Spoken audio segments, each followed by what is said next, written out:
قبل كده قلنا علم ابنك أصول الزيارة. المرة دي علمه يستقبل ضيوفه إزاي، لأن إحنا بقينا في زمن محتاجين من وقت للتاني نفكر نفسنا وغيرنا بالأصول. يمكن تكون دي الحسنة اللي ربنا يرضيك بسببها. أول حاجة، ما ينفعش يدخل بيته ولا ياكل من عيشه غير الأصيل اللي يصون العيش والملح. والنبي صلى الله عليه وسلم بيقول: لا يأكل طعامك إلا تقي. ولما الضيف يجي ضروري ابنك ما يبطلش ترحيب بيه: أهلا وسهلا، نورتني وشرفتني، مجيتك على راسي. ويقعده في مكان نظيف ومريح وبعيد عن أي مصدر لريحة مش كويسة. وما يمسكش موبايله كتير ويفضل يفر فيه طول ما هو قاعد مع ضيفه، ولا يقوم ويسيبه بالربع ساعة لوحده. والأكل اللي ابنك هيقدمه لضيفه ضروري يكون سخن علشان يوصل له إنه مهتم بيه. وكل صنف من الأكل يكون مقربه من الضيف علشان هيتكسف يمد إيده لو الأكل بعيد عنه. يخدم نفسه ويخدم ضيفه ويحط جنبه كل اللي ممكن يحتاجه على الأكل، زي المية الساقعة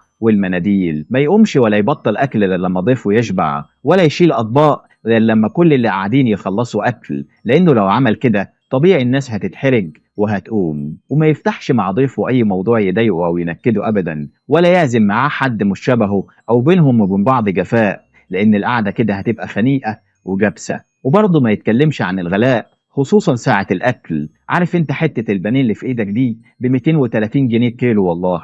هو انت ما بتاكلش مكرونة بشاميل ليه؟ دي محشية لحمة بلدي مفرومة، الكيلو ب 340 جنيه يا جدع. الأسعار ولعت، هيقطم الضيف على كل لقمة بياكلها؟ ينفع كده؟ ويعزم عليه مرة واتنين وتلاتة وبقلب جامد. والله مرة رحت أزور واحد وحط قدامي حاجة ساقعة، قال لي اشرب، قلت له شكرا، قال لي براحتك، احنا بنعزم مرة واحدة بس. وبعد لما ياكله يكون ابنك منظف الحمام كويس وحاطط صابونة وفوطة نظيفة، ويقترح على ضيفه لو حابب يغسل يتفضل.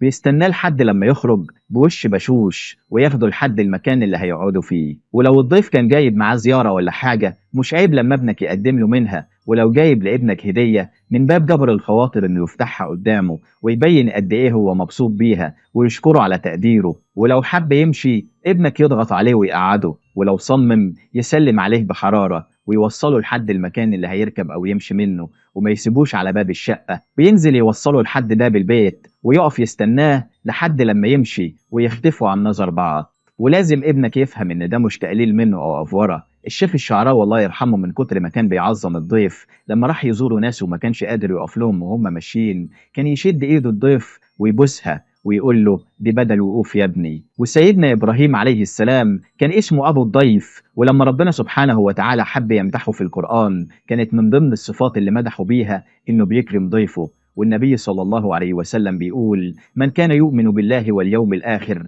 فليكرم ضيفه. والجميل له الأجمل منه، هتكرم هيكرمك ربنا سبحانه وتعالى، وكرم الخالق ملوش حدود. والبيت اللي يساعي الناس مش ممكن الظروف تضيق على أهله. اللؤم بتحوش النقم. السلام عليكم.